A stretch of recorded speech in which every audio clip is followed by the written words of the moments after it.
There is a story in the Old Testament that, to be honest, I find to be one of the most disturbing in the entire Bible. It is a tale that might be considered unsuitable for all audiences, especially younger viewers, and could potentially trigger traumatic memories from the past. The story I'm referring to is found in the book of Judges, chapters 19 through 21. Many are familiar with chapter 19, but fewer continue reading to the end of the narrative.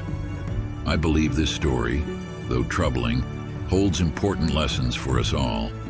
Let me recount the story first, then we'll explore the lessons it can teach us. Join me in Judges chapter 19.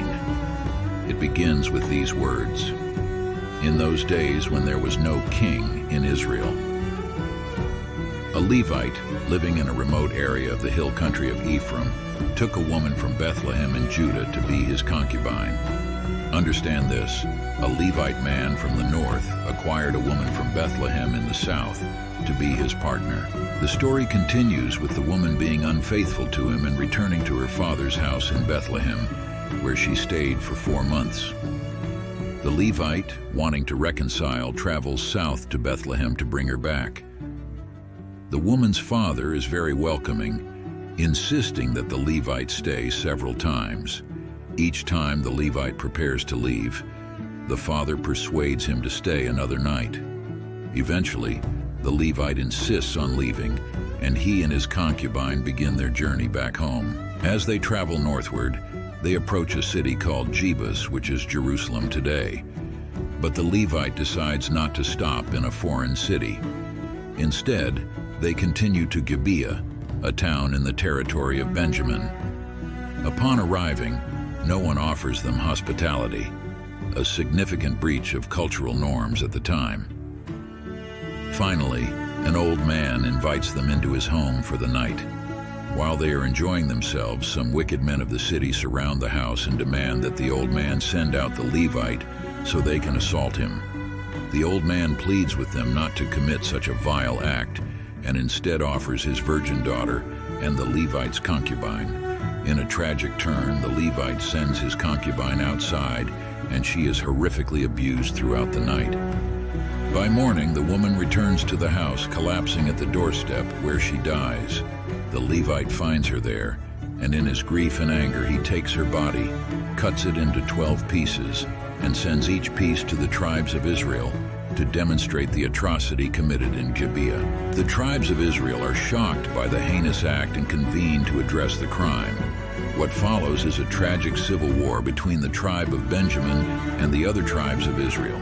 Thousands of lives are lost, and the tribe of Benjamin is nearly wiped out, with only 600 men surviving. The other tribes, feeling remorse for nearly destroying one of their own, take extreme measures to ensure the survival of Benjamin. Now, what can we learn from such a disturbing story? The first lesson is about the dangers of living without accountability. In those days, there was no king in Israel, meaning there was no central authority or accountability. When we live without accountability, we are prone to stray far from what is right. Another lesson is about recognizing the inherent value of every human being. The old man's willingness to offer his daughter and the concubine instead of the Levite shows a disturbing disregard for the value of these women as human beings.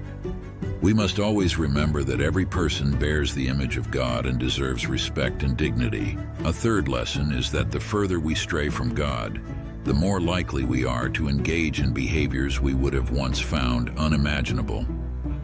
The book of Judges shows a gradual moral decline as the people of Israel drift away from God, culminating in this horrific incident. Finally, we learn that every decision, especially sinful ones, has consequences we cannot control. The actions of the men of Gibeah, the response of the other tribes, and the subsequent civil war all led to unforeseen and tragic outcomes. It is a reminder that while we can choose our actions, we cannot choose the consequences that follow. The story in Judges is a sobering reminder of the depths to which humanity can fall when there is no moral compass or accountability. It challenges us to consider how we treat others, the importance of staying close to God, and the need to be aware of the far-reaching consequences of our actions.